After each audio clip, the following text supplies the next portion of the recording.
Buen día a todos, gracias por conectarse. Mi nombre es Juan Vilte, yo soy de la Universidad Nacional de Jujuy y bueno, voy a empezar la clase 12 que es sobre drogas de abuso. Para introducir en el tema voy a definir qué es un trastorno por consumo de sustancias, que es básicamente una enfermedad de curso crónico que tiene origen en el sistema nervioso central. Se define como una enfermedad porque desencadena cambios funcionales en los circuitos del cerebro, en lo que es el sistema de recompensa, en el estrés y en el autocontrol. Al inicio, al consumo de la sustancia va a producir cambios agudos que con el tiempo estos cambios se van a volver crónicos. Antiguamente, bueno, se utilizaba en lo que es la terminología médica el término adicción para referirse a este tipo de sustancias. Actualmente eso se dejó de usar porque no solo es una definición imprecisa, sino que también con el tiempo ha adquirido una connotación negativa, teniendo en cuenta que estamos hablando de pacientes que están sufriendo un cuadro, una persona que necesita ayuda. Esto estigmatizar a la persona no le ayuda para nada. Y bueno, este trastorno por consumo de sustancias es bastante complejo y para que se desencadene convergen distintos factores, como por ejemplo características inherentes al usuario, al consumidor, características propias de la sustancia y características del ambiente en el que se encuentra inmerso ese individuo. Con lo que respecta a las características de la sustancia, va a depender del tipo de sustancias. Dependiendo, no es lo mismo consumir alcohol que consumir cocaína, que consumir marihuana. Las vías de administración de las sustancias son distintas y los efectos son distintos. Lo que es la disponibilidad hace referencia más que nada a la posibilidad de los usuarios de adquirir algún tipo u otro de sustancia, la potencia de la sustancia, es decir, el efecto y la intensidad que va a tener en las personas. Y la vía de administración también es importante porque no es lo mismo una sustancia que se introduce al organismo por vía parenteral, que su efecto va a ser casi inmediato, que una sustancia que se inhala o que se consume por vía oral, que se va a absorber por vía gastrointestinal. También tiene mucho que ver en la velocidad de inicio y finalización de los efectos, y bueno, y la duración también de los efectos. Y todo esto va a converger en lo que es el desarrollo de una tolerancia, digamos. Una tolerancia va a depender también del individuo, pero la tolerancia es básicamente un proceso de adaptación de los receptores del organismo, y cuando se ingiere la sustancia, con el tiempo esos receptores se van acostumbrando, de manera tal que las dosis, en un tiempo final, las mismas dosis que se consumían en un tiempo inicial, cuando el usuario inició el consumo de la sustancia, no van a ejercer los mismos efectos. Y esto va a llevar a que el usuario tienda a elevar la dosis de la sustancia. Y esto va a desencadenar en una situación de dependencia, donde ya hay un uso excesivo de la sustancia. El usuario depende de las sustancias para sentirse bien, para tener esta sensación de bienestar que él sentía al inicio, cuando consumía dosis más bajas de la sustancia. Todo esto va a desencadenar posteriormente a la dependencia en lo que es el trastorno por consumo de sustancias, que es lo que estábamos definiendo. También hay características propias del individuo, como por ejemplo la genética misma. Hay cierta predisposición en la población de algunos individuos que puedan generar tolerancia a mayor o menor plazo. Eso va, bueno, obviamente la dependencia también se va a desencadenar más rápido en unos que otros individuos. También las tendencias a conductas adictivas o de riesgo, es decir, que si hay un usuario, esto es en líneas generales, no es nada determinante, pero es para generalizar un poco los factores tanto de la sustancia del individuo y también del ambiente, pero no quiere decir que sea determinante el 100%. La tendencia a conducta adictiva quiere decir que si, por ejemplo, un usuario tiene otros tipos de tendencias adictivas, como por ejemplo la comida o las personas que son adictas a las pantallas, a los videojuegos, generalmente pueden estar más predispuestos a desarrollar una tendencia adictiva cuando se introduzcan en lo que es el consumo de sustancias. Después también tenemos los trastornos concomitantes, que pueden ser trastornos psiquiátricos, como la ansiedad o depresión, que también ponen más vulnerable al individuo a recurrir a este tipo de sustancias para quizás salir de estas situaciones como de depresión, de ansiedad, de estrés también puede ser. Después también hay características propias del ambiente, el ambiente en el que se encuentra inmerso el individuo, como por ejemplo el nivel socioeconómico. El nivel socioeconómico tiene que ver más que nada con la accesibilidad al tipo y a la calidad de sustancia del usuario. No quiere decir que un individuo de bajo nivel socioeconómico va a tener una mayor tendencia adictiva, sino que la calidad de las sustancias muchas veces va a ser menor o la sustancia puede estar mezclada o cortada con otras sustancias que potencian quizá el daño al organismo por parte de la sustancia.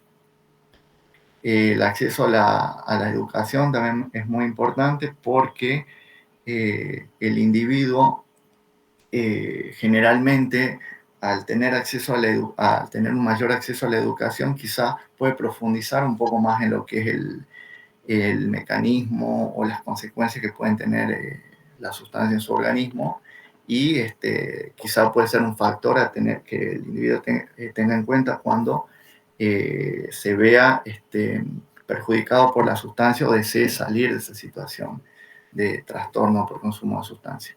Y el entorno social también tiene que ver con si el individuo está en un entorno de consumidores de esta sustancia o en un entorno de personas que no consumen. Esto tampoco es determinante porque puede haber personas que están en un entorno de consumidores y no consumen, no les llama para nada la atención la sustancia, o lo contrario, pueden ser personas que tengan un entorno social donde los amigos, los compañeros no consuman ninguna sustancia y él lo haga, digamos, y desencadene este trastorno por consumo de sustancias. Ahora voy a hablar un poco de lo que es el sistema de recompensa, que es donde actúan generalmente las sustancias.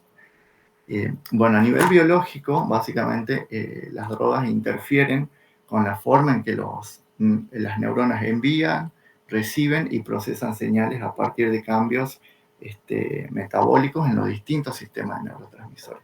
Si bien cada una tiene un mecanismo específico, lo que tienen en común es que la mayoría interacciona con lo que es el sistema mesolímbico o sistema de recompensas.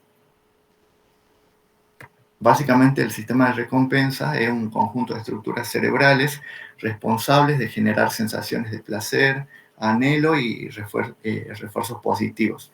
La función principal es lograr que el individuo desee repetir conductas o actividades que le produzcan placer. Esto generalmente está relacionado con funciones fisiológicas que permitan la supervivencia. Es algo, un mecanismo adquirido evolutivamente, como por ejemplo el placer que puede sentir un individual consumir alimentos altamente calóricos, con una alta proporción de hidratos de carbono, de grasas, hace que el individuo desee repetir el consumo de este alimento y asegura, por así decirlo, la nutrición y la supervivencia del individuo. El deseo sexual también es otro ejemplo que la finalidad última es la reproducción. Y bueno, el principal neurotransmisor que actúa en lo que es el sistema de recompensa es la dopamina, pero también pueden actuar el GABA y el glutamato. Bueno, básicamente las estructuras principales son el área tegmental ventral, el núcleo accumbens, y las estructuras secundarias también que se encuentran conectadas en este sistema son el hipotálamo, el hipocampo, la amígdala, la corteza prefrontal, el globo pálido y la glándula pituitaria. Y bueno, vamos a empezar a describir solo algunas de muchas de las sustancias, digamos, que generan este trastorno por consumo de sustancias, como por ejemplo el alcohol. El alcohol es la sustancia más ampliamente utilizada en lo que es gastronomía y también es la más socialmente aceptada. Para uso recreativo también es la más ampliamente utilizada. Se clasifica como depresora del sistema nervioso, aunque tiene un efecto paradójico porque inicialmente, cuando se inicia el consumo, puede generar un incremento de la actividad neuronal. Pero el efecto neto es depresor. Bueno, lo que es alcohol, bueno, decir también que hay distintos tipos de sustancias. Tenemos una clasificación básica que son las fermentadas y las destiladas. Las fermentadas son obtenidas por la fermentación de microorganismos como la levadura, donde se puede obtener el vino y la cerveza. Y las destiladas se consiguen eliminando calor por medio de destilación de sustancias fermentadas, que pueden ser el coñac, el whisky, el vodka, el ron. Generalmente las destiladas presentan mayor porcentaje de alcohol que una sustancia fermentada, ¿no? En lo que es mecanismo de acción, potencia la acción del GABA, que es un neurotransmisor depresor, actuando sobre los receptores GABA-A. También incrementa la actividad de receptores de glicina sobre la subunidad A1 e inhibe el funcionamiento del receptor NMDA de glutamato, anulando los efectos excitatorios. También activa los receptores de acetilcolina y algunos receptores de serotonina, que es a lo que me refería con el efecto levemente excitador al inicio del consumo. Y bueno, estos efectos van a depender de varios factores que tienen que ver con el individuo, como la edad. No es lo mismo administrarle una dosis de alcohol a un adulto, obviamente, que a un pediátrico, el sexo, porque también hay diferencias fisiológicas entre hombres y mujeres, el peso corporal, la cantidad que se ingiere, el consumo simultáneo, es decir, si el individuo, por ejemplo, cenó y consumió alcohol, no es lo mismo que si el individuo consume alcohol y tiene el estómago vacío, digamos. El consumo de otras bebidas también o de otras drogas, el tipo de bebida ingerida y bueno, entre los efectos se destacan lo que son la desinhibición, la euforia, la relajación, el aumento de la sociabilidad, dificultad para hablar, dificultad para asociar ideas y descoordinación motora. En lo que es la absorción, generalmente el principal el modo de administración, digamos, por donde se consume es por vía oral y la absorción es gastrointestinal, pero también puede ser administrada por vía parenteral, dérmica e inhalatoria. Estas son importantes ya en lo que tiene que ver la intoxicación. Por ejemplo, en la vía dérmica es importante en pediátricos porque hay algunos casos donde se ve que cuando los bebés tienen cólicos intestinales, lo que hacen los adultos a veces es ponerle paños embebidos en alcohol en la zona del abdomen y bueno, la barrera dérmica obviamente es mucho más sensible y es mucho más permeable en un pediátrico, entonces mucho más probable que se genere intoxicación. No es raro en estos casos que el pediátrico se intoxique por el pasaje, digamos, del alcohol de los paños hacia el organismo del bebé por vía dérmica. Por vía inhalatoria también cuando se utilizan como solventes, como por ejemplo para extraer aceites como el aceite de cannabis, también se puede producir intoxicación. Y bueno, en base a las concentraciones de alcohol en sangre hay una categorización que, por ejemplo, 0,5 gramos por litro puede producir euforia y disminución de reflejos. Cuando hay 1 gramo por litro, desinhibición y dificultades para hablar y coordinar movimientos. 1,5 gramos ya hay embriaguez, pérdida de control de las facultades superiores. A los 2 gramos, descoordinación del habla y de la marcha, visión doble también. A los 3 gramos, estado de apatía y somnolencia. A los 4 gramos por litro ya es el estado de coma y a los 5 gramos por litro puede producirse muerte por parálisis de los centros respiratorios. Y no quiere decir que quizá hay individuos que tengan mayor o menor tolerancia y bueno, estos efectos pueden estar un poco desfasados con respecto a la cantidad de gramos por litro de alcohol que presentan en sangre, ¿no? Y bueno, en lo que es el metabolismo del alcohol, hay básicamente tres sistemas. Se metaboliza principalmente por hígado y bueno, tenemos tres sistemas.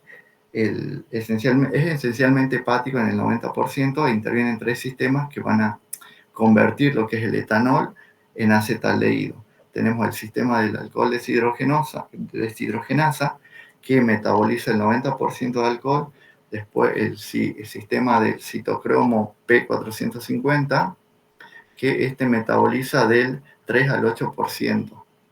El sistema que es el sistema microsomal MEOS. Después tenemos el sistema de la catalasa, que metaboliza como mucho hasta el 2% de alcohol ingerido, y está presente en los peroxisomas y bueno, es una reacción de peroxidación, básicamente presencia de peróxido de hidrógeno.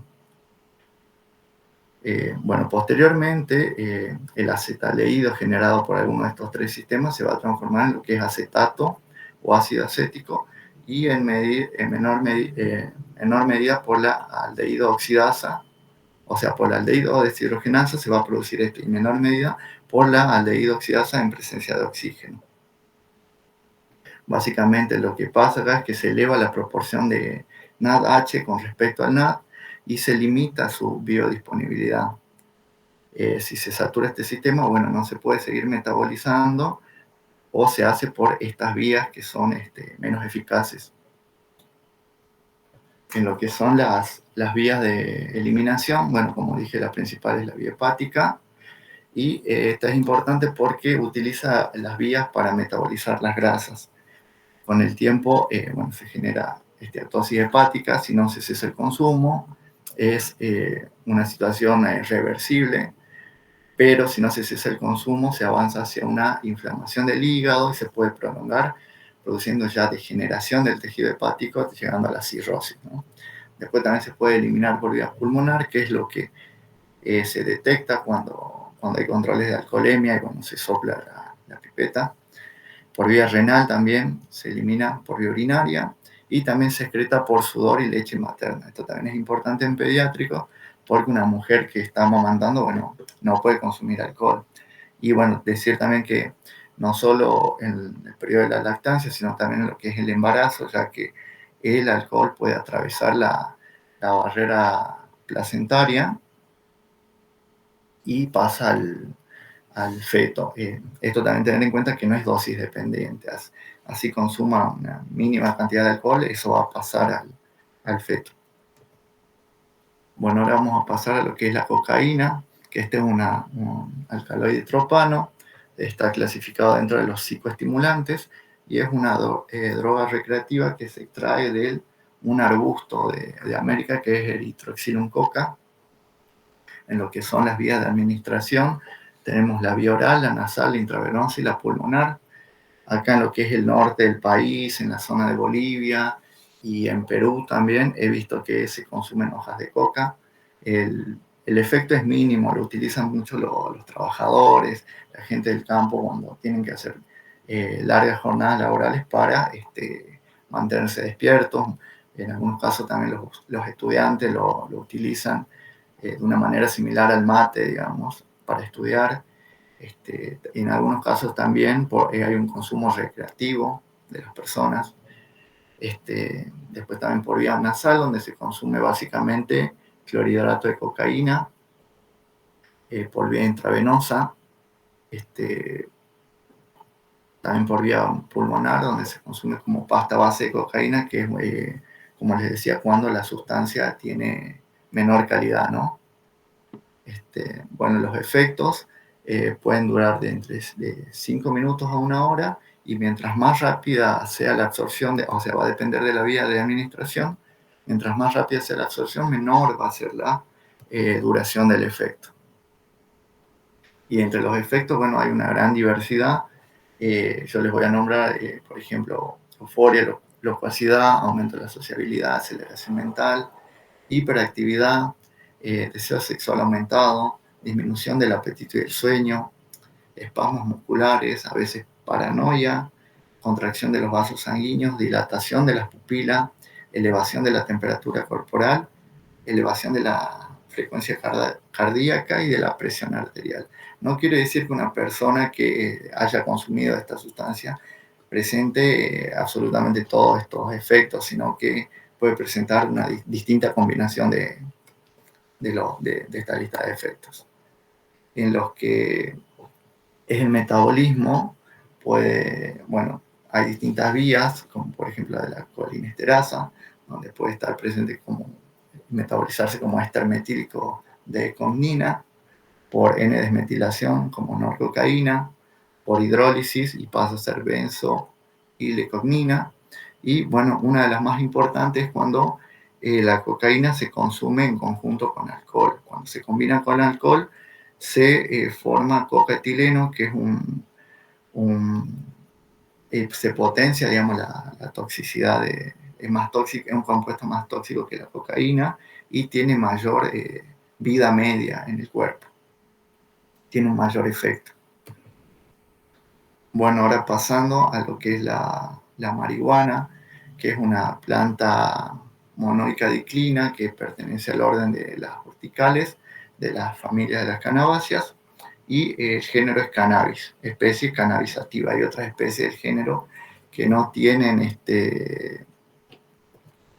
el efecto que tiene esta especie. Hay muchas variedades dentro de cannabisativa y bueno, básicamente se caracteriza por los compuestos que tiene, que son los cannabinoides, donde tenemos el tetrahidrocannabidol o THC, el cannabidiol o CBD y el cannabinol o CBN, entre otros, ¿no? Y actúa principalmente con lo que es el sistema endocannabinoide. En estado natural en la planta se encuentra en su forma ácida y para que se para que se vuelvan fisiológicamente activos estos compuestos es necesario someterlos a un proceso de descarboxilación mediante la aplicación de calor externo. Es un proceso que va a variar dependiendo de la forma en que se busque consumirlo, ¿no? Bueno, esto es lo que dije, la forma ácida en la que se encuentra en la planta, y esto es cuando ya es pasado por el proceso de decarboxilación cuando se le administra calor. Lo que son vías de administración, tenemos la vía oral, donde se absorbe por vía gastrointestinal, como por ejemplo muchas comidas o bebidas que se preparan con distintas partes de esta planta. Por vía sublingual, muchas veces se utilizan aceites o tinturas, extractos, digamos, de la planta. Y por vía respiratoria, que es una de las más comunes, que es fumando o vaporizando distintas partes de la planta, que pueden ser la parte vegetativa, pueden ser incluso la inflorescencia, que es la que tiene mayor concentración de estos compuestos. En lo que es la detección de metabolitos de cannabinoides, tenemos que se puede detectar por saliva, por orina y de manera capilar o por la sangre. Puede dar positivo hasta 24 o 48 horas después del último consumo. Y en lo que es orina, va a depender de la frecuencia con la que el usuario consuma. Un usuario poco frecuente solo da positivo hasta 3 días después. Un usuario moderado entre 7 y 21 días. Un usuario muy frecuente puede dar positivo hasta un mes después o incluso más. Y por vía oral se puede dar positivo solo hasta 5 días. En lo que es capilar, los metabolitos se pueden detectar en una prueba hasta 90 días después, hasta 3 meses. Y en lo que es sangre, puede aparecer en un análisis hasta 36 horas. Todo esto es importante porque lo que se detecta es el THC, que es liposoluble. Y bueno, lo que tiene que ver con el mecanismo de acción, básicamente actúa con dos tipos de receptores, los CB1 y CB2. Los CB1 se encuentran en lo que es sistema nervioso central, que son básicamente células endoteliales, adipocitos y nervios periféricos. Y los efectos típicos asociados al consumo de cannabis se ven asociados principalmente a este tipo de receptor. En cambio, los CB2 se encuentran en lo que es el sistema inmune, en el tejido linfoide, y ya tienen que ver solo, tienen una incidencia en lo que es la liberación de las citoquinas inflamatorias. Y bueno, inhibe la adenilciclasa y los canales de calcio voltaje dependiente, activa canales de potasio sensible a proteína G, también inhibe las conexiones inhibidoras como las interneuronas GABAérgicas del hipocampo y la amígdala, y no actúa por canales de calcio voltaje dependiente.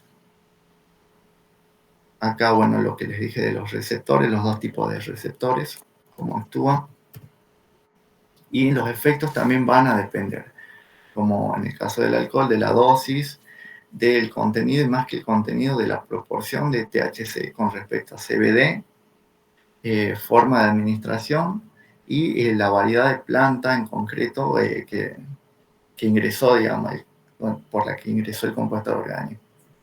Y puede producir desde euforia, a tendencia a la risa fácil, alteración de sentido del tiempo, despersonalización, alteraciones de la memoria, aumento de la percepción de colores y sonidos, se ve muy intensificada muy agudizada, digamos, la percepción de la saturación de los colores, estado de pánico y psicosis tipo paranoide, sueño y apetito, tos seca, taquicardia y también disminución de la presión arterial.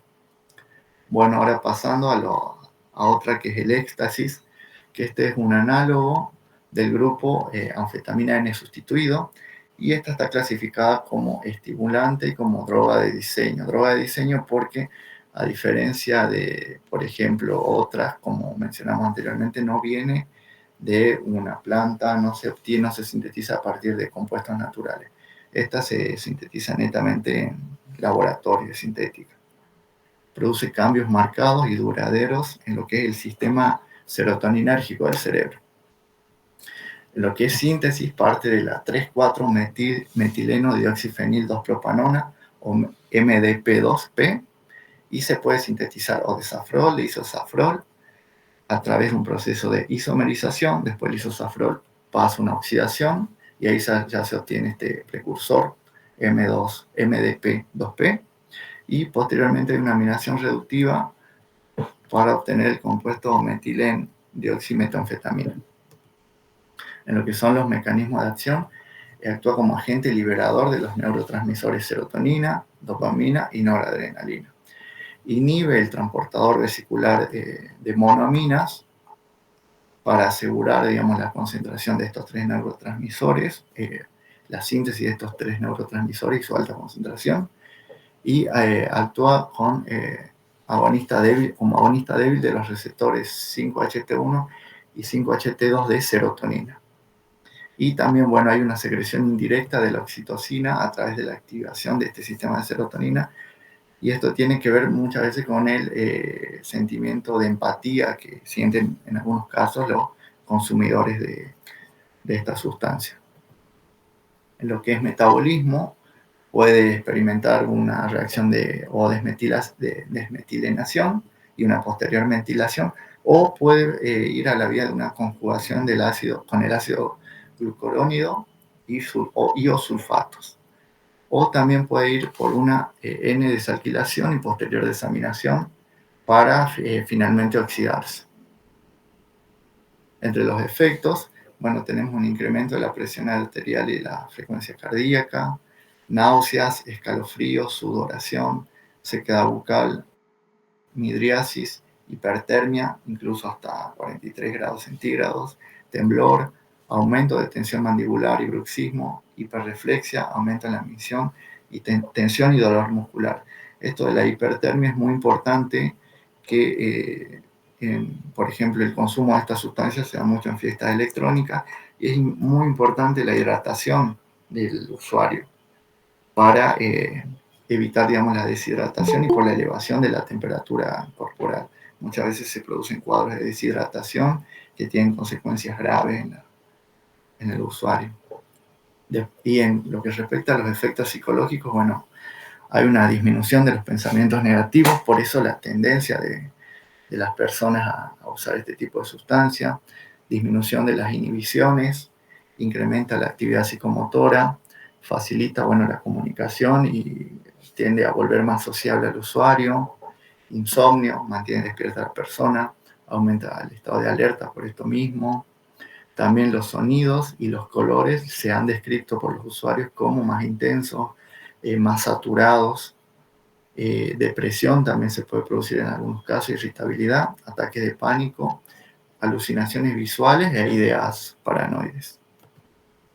Y bueno, acá hay un esquema básicamente de cómo es el mecanismo de acción. Básicamente bloquea el transportador de monoamina, asegurando que en lo que es la hendidura sináptica se eleven las concentraciones de serotonina, dopamina y noradrenalina.